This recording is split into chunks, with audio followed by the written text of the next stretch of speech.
Now to a new report that details just how far the city of Portland and Multnomah County still need to go to address homelessness. The city auditor's office found there is not enough shelter for those who need it, and it's confusing to find beds that are free, and that hinders people's ability to move off the streets. Our Brandon Thompson digging deeper into this report and into the solutions. Brandon?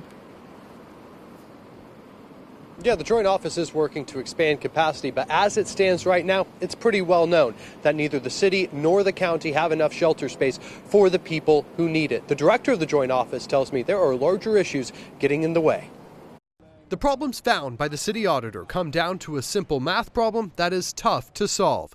Of the more than 11,000 people who are homeless in the county, the Joint Office of Homeless Services estimates more than 5,000 are unsheltered. Last year, there were just 2,000 shelter beds, with hopes to increase to more than 3,000 by the end of this year. The idea that we can overnight build enough shelter for everybody, that's not sustainable. We also know that a lot of people will move into housing, and as people move through shelter into housing, those shelter beds free up. Dan Field has been director of the Joint Office for nearly a year now. He says he was aware of these issues, and the office agrees with the auditor's findings. The county has its own plan to add shelter capacity.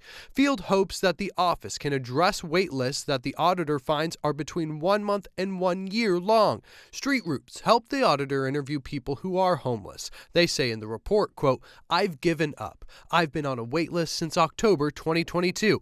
If you are not a senior or disabled, forget about getting shelter." And is there any way to make that system more predictable for people who are waiting for it? The wait list is a really unfortunate reality of our life in our community and many communities right now, that we simply don't have enough housing for folks.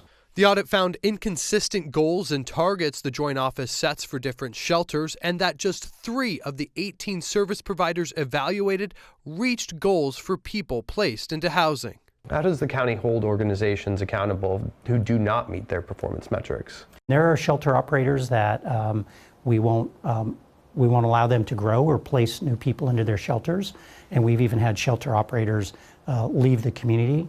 And our goal is to add more capacity, more shelter operators, and support them in moving people through to permanent housing.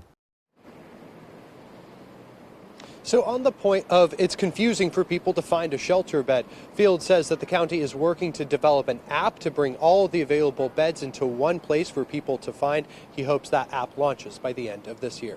Live in downtown Portland, Britta Thompson, KOIN 6 News.